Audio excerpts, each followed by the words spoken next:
Հիմնական դեղերի ցանկն է, որ մեր երկրի համար սահմանել է առողջապահության նախարարը։ 429 անվանում դեղ կա այստեղ, բայց պարզվում է դրանց մի մասը գրանցում չունի մեր երկրում։ Փաստորեն խնդիր չէ։ Դեղագործական կազմակերպություններին գերատեսչությունից նամակ են ուղարկել տեղեկացրել, չգրանցված տեսակներն էլ կարող եք Հայաստան բերել։ Դե եթե իհարկե խանգարող ուրիշ հանգամանքներ չկան։ Գրանցման ժամկետը ավարտվել է եւ այլևս ներկրողները եւ դեղորայքային ընկերությունները, արտադրողները չեն գրանցել տեղը, որովհետեւ այդ բարձընթացած երկերի, վճարների եւ այլի տակ բիզնես առումով իրենց հետաքրքիր չի եղել գրանցել։ Անվտանգային առումով պետք է այդ դեղերը լինեին, դա շատ էպիզոդիկ է այն քաոսի մեջ, որը որ ստեղծվել է դեղերի շուկայում։ Դա նորից բայց կա։ Նման դեպքեր, այսինքն չգրանցված դեղերի թույլտվությունը, որը որ թույլատրվում է առողջապահության նախարարությունը թույլատրել, դա բացառիկ դեպքերում է, դա արտակարգ իրավիճակի դեպքերում է, դա պատերազմական իրավիճակի դեպքերում է։ Հիմա հարց է առաջանում, ոնց որոշեցին, որ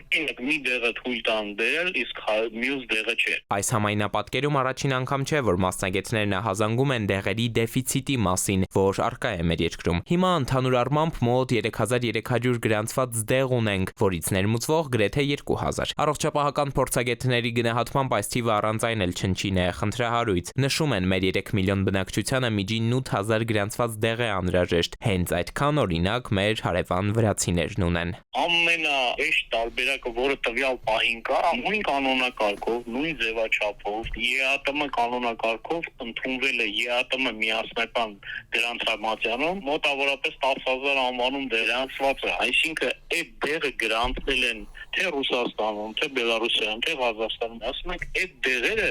թույլատրեք, թող ներկրվի հարգելիներս։ Մինչև հիմա բյուրոկրատական ինչ-որ մեխանիզմներ ստեղծելով չեն կարողանում թույլատրել, որպեսզի այդ դեղերը գա։ Թեպետ փորձագետների պնդմամբ դեղերի խնդիրը հրատապ լուծման կարիք ունի, այնուամենայնիվ մասնագետները տպավորություն ունեն, թե խնդիրը հետին պլան է մղվել։ Դե օրակարգում էլեկտրոնային դեղատոմսերի հարցն է, որ ոչ թե առաջիկա հուլիսի 1-ից, այլ 2027-ից կգործարկվի։ Նախարարությունը հետ քայլ է արել։ Էդուարդ Պողոսյան, ժամը լրատվական։